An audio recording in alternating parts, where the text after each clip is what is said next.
नमस्कार दोस्तों, जन आक्रोश में आपका फिर से स्वागत है।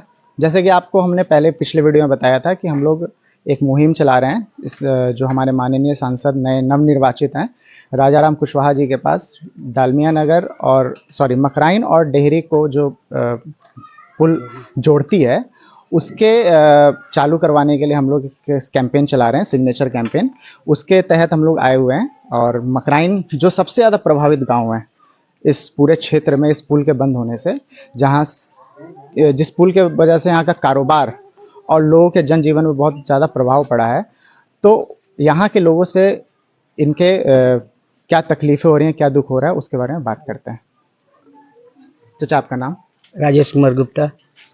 ये जो पुल है, ये आप लोगों के लिए कितने मायने रखता है?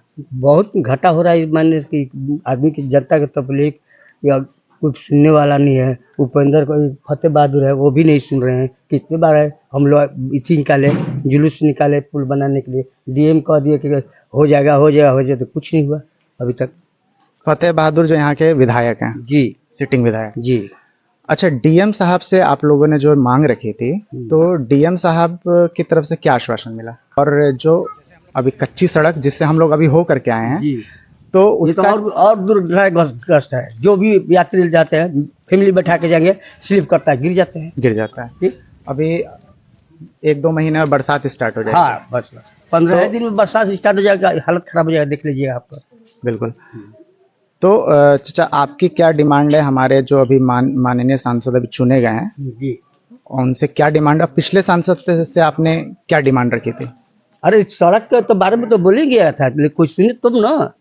डिमांड क्या की जाए, वही सड़कें ना मेन है, जाना है डेयरी स्टेशन, जाने के लिए असुविधा होता है। अच्छा, हमारे नॉलेज में आया है, खबर हमें ये मिली थी कि इस पुल का आप लोग बनाने के लिए सांसद लोगों से बोल रहे थे, तो लोगों की सबसे पहले डिमांड तो यही है। लेकिन कई सांसद आए नहीं यहाँ पे मिलने के लिए।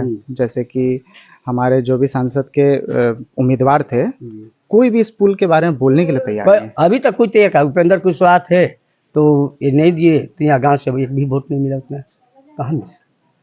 अगर यही नतीजा रहता तो आदमी समर्थन करते। जी। हाँ, अब राजाराम जी हैं तो देखिए क्या करते हैं। चाचा, आपका नाम? राजकुमार साहब। राजकुमार चाचा, यहाँ ये जो पुल के बंद होने से आपके जीवन पे क्या असर पड़ा है? हमारे जीवन पर इतना असर पड़ा है कि कुछ वर्णन नहीं किया जा सकता है। अभी हम लोग मरीज को लेकर जाते हैं या आते हैं, अगर कुछ सेंसिटिव केस होती है, एम्बुलेंस उस रास्ते से आने के दरमियान हिचकी लेकर मरीज भी मर सकता है। जीवन के लिए ये बहुत खतरनाक जगह है। इतना खराब स्थिति हम कल्पना नहीं कर सकते हैं। इस पुल को बंद होने से ऐसी स्थिति आई है। अभी जो माननीय सांसद राजाराम कुशवाहा आए हैं, बने हैं, उनसे आपकी क्या डिमांड रहेगी? हम एक लेटर लिख रहे हैं, जैसे कि दिखाइएगा, ये लेटर जो लिख रहे हैं इस पे आपने भी सिग्नेचर किया है। तो आगे आपकी आशा क्या है सांसद से? हम सांसद हो या हमारे कोई भी माननीय मंत्री हो, सबसे पहले हमारी उनसे मांग है कि किसी भी तरह इसको पहले चालू किया जाए। जब निर्माण होगा उसके बाद अलग बात है। बोलते हैं लोग कि नया निर्माण होगा, लेकिन नौ मन ना घी होगा न राधा नाचेगी। इसलिए पहले चाहिए कि इसको 4 व्हीलर जाने के लिए, छोटी एम्बुलेंस जाने के लिए कुछ रास्ता दिया जाए। डीआरएम साहब बोलते हैं कि कलेक्टर साहब से लिखवा कर लिए, और कलेक्टर साहब बोलते हैं कि हम जिम्मेवारी कौन लेगा।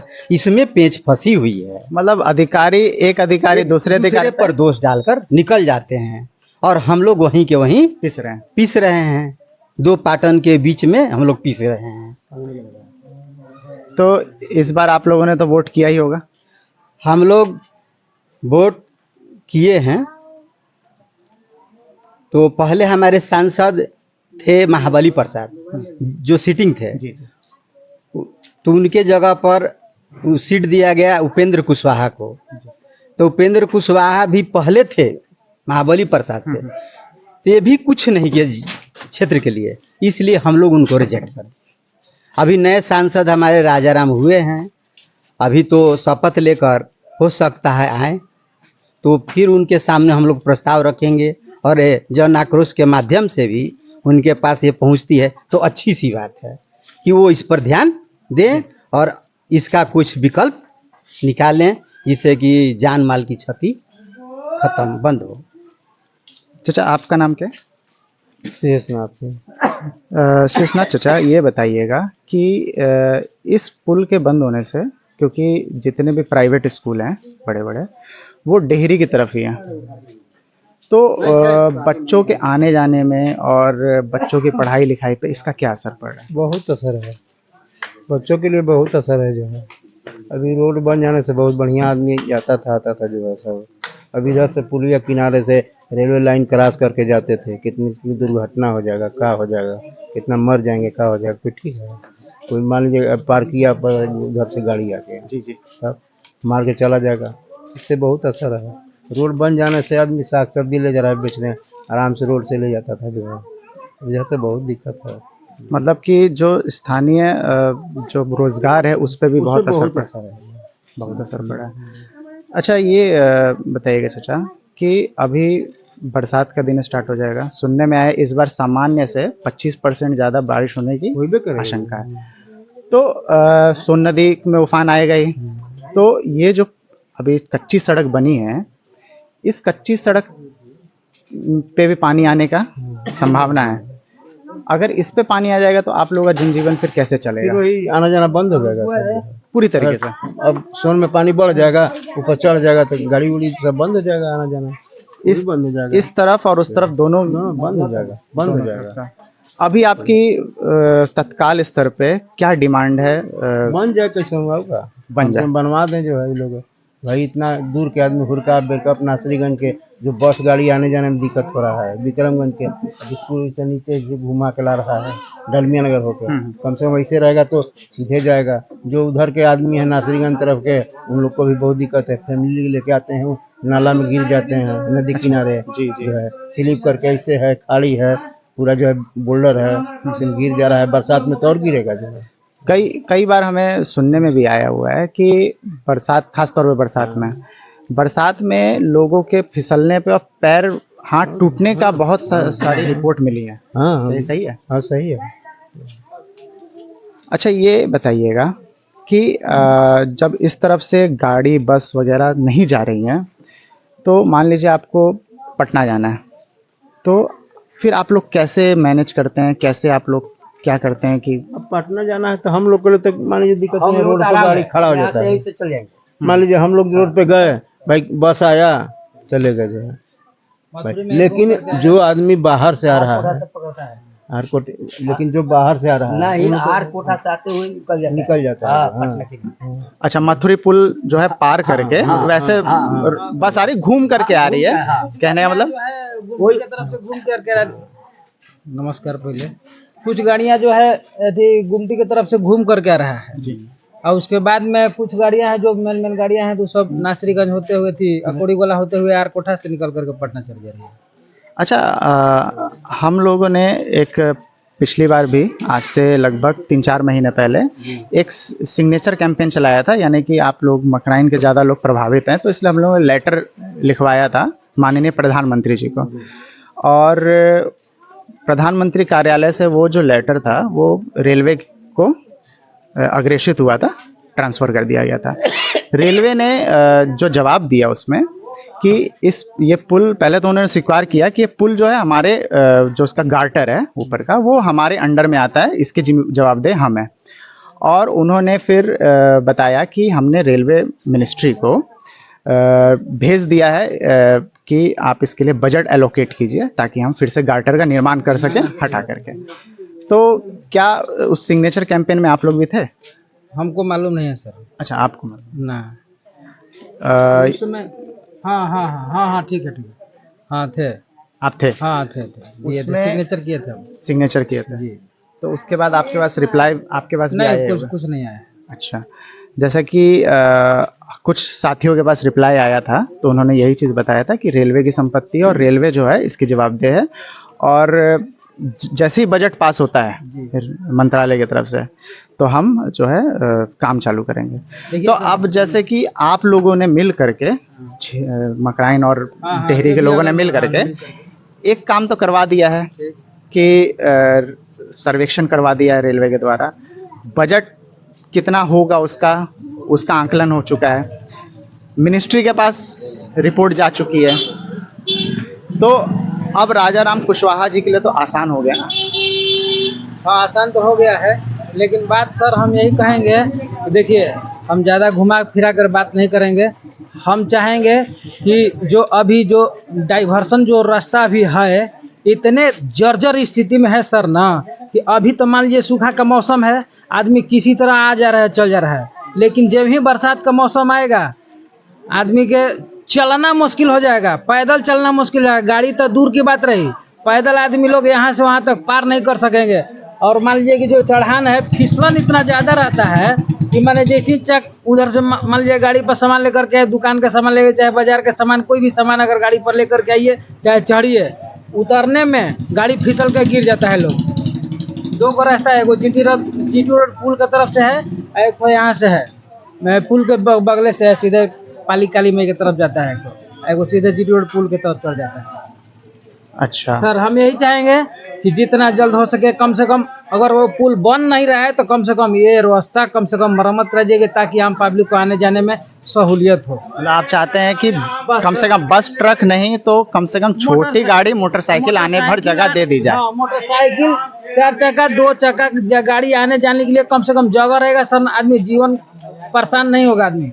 आप विश्वास नहीं कीजिएगा सर, आप चलिए, हम अभी साथ चल रहे हैं, देखिए कितना लोगों मैंने कितना दिक्कत में है लोग। जी हम उधर ही से आ रहे हैं, उसी रोड से आ रहे हैं, और हमें खुद आपका है कि बरसात आ जाएगा तो पानी सोन में कछार के बराबर हो जाएगा। जी। ठीक, पानी जब बरस रहा है मथुरी पुल में, इतना पानी डाँड़ भर पानी लग जाता है, मोटरसाइकिल आर पार नहीं हो सकता है, इधर से आदमी कोई आएगा नहीं तो आदमी बीच में फंस जाएगा, इधर का इधर उधर का उधर। अभी सूखे के मौसम में मथुरी पुल पे जाम की समस्या अभी रहती है, तो बरसात में तो और विकराल। और कहिए मत सर, बहुत मने एकदम कहिए मत कि बालू वाला गाड़ी जेबे करता है।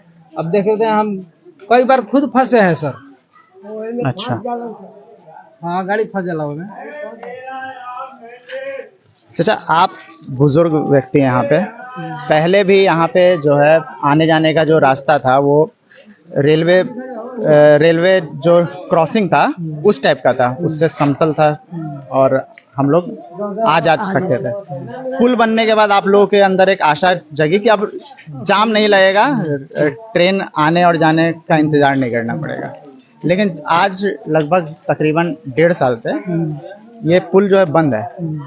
आपको मतलब क्या आपके जीवन पर असर पड़ा है? जीवन के तो हमको अब चलने नहीं जाता है, नहीं तो हम लोग चल जाते थे ऐसे ही पैदल ही।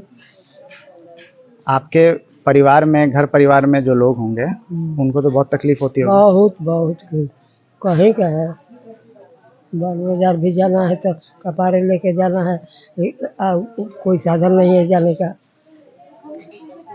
जैसे तो रिक्शा उक्सा से चले जाते थे, टेम्पो वगैरह से, पुल से। जी, अब पुल नहीं है तो कहाँ जाएगा। तो हम अपने व्यूअर्स को बता दें, अभी फ़िलहाल में अगर गांव के लोगों को जाना होता है टेहरी शहर की तरफ में, आम लोगों को जिनको गाड़ी की सुविधा नहीं है, तो वो लोग क्या करते हैं कि यहाँ रोड से सड़क से जो है टेम्पो पकड़ते हैं। टेम्पो पकड़ के वो लोग रेलवे क्रॉसिंग तक जाते हैं।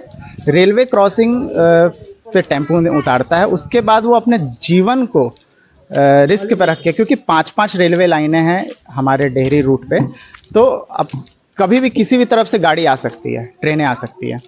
वो अपने जीवन को रिस्क में डाल करके रेलवे क्रॉसिंग को पार करते हैं, उसके बाद फिर दूसरी तरफ से फिर टेम्पो पकड़ के डेहरी शहर के अंदर में जाते हैं।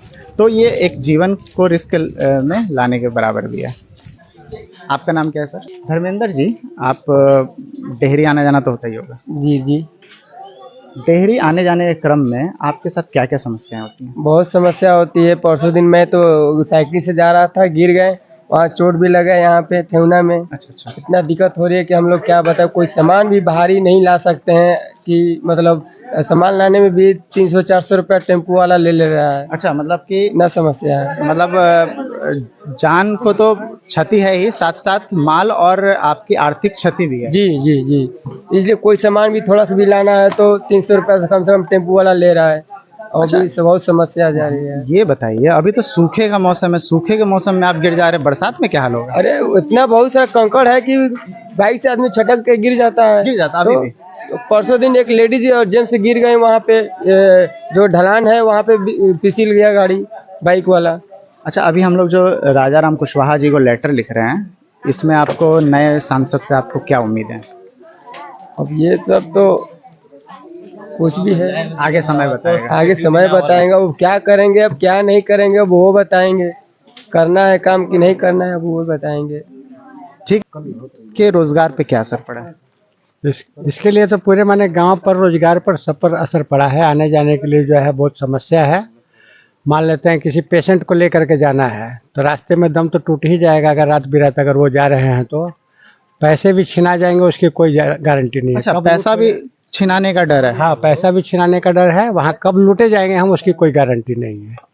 इसलिए कि सोन किनारे से हो करके जाना पड़ता है ना जी। अब जो ओवर ब्रिज था तो ओवर ब्रिज से आने जाने में मात्र 5 मिनट का समय लगता था। अब उधर से जाने में आपका ट्रांसपोर्टिंग भी बढ़ जा रहा है और समय भी बढ़ जा रहा है, और रात बिरात माने आने जाने में खतरा से खाली नहीं है वो। अगर जैसे कोई अकेले आ रहा है तो उधर चोर चक्के और छीन पॉकेट मार वगैरह लोगों का डर हमेशा बना रहता है। हाँ, उधर चोर उचक्के रहते हैं, कभी भी माने वहाँ पे लूटे जा सकते हैं।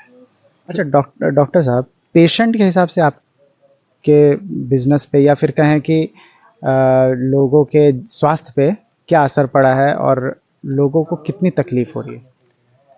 स्वास्थ्य पर तो असर पड़ा ही है। मान लेते हैं कि जो भी यहाँ से पेशेंट हैं, पेशेंट आ नहीं पाते हैं यहाँ, पेशेंट को ले आने में भी परेशानी है। अब यहाँ जहाँ उनको 5 मिनट का रास्ता था, मैं तो बोला कि आधे घंटे का दूरी तय करना पड़ता है। हाँ, और इसके बाद में है जो यहाँ ग्रामीण भाई हैं, किसान भाई हैं, सबको आने जाने में उसमें परेशानी होती है। सबसे ज़्यादा पेशेंट को दिक्कत है आने जाने में। कहीं मान लीजिए रात बिरात अचानक तबीयत खराब हो गया तो शहर में लेकर के जाना है डॉक्टर के यहाँ, तो अब जाने के लिए साधन नहीं पहले मिल पाएगा, इसलिए कि जहाँ हमारा 1 रुपया खर्च होता था वहाँ अब हमको 5 रुपया खर्च करना पड़ता है। मतलब 5 गुना आप लोगों का 5 गुना ट्रांसपोर्टिंग बढ़ जा रहा है।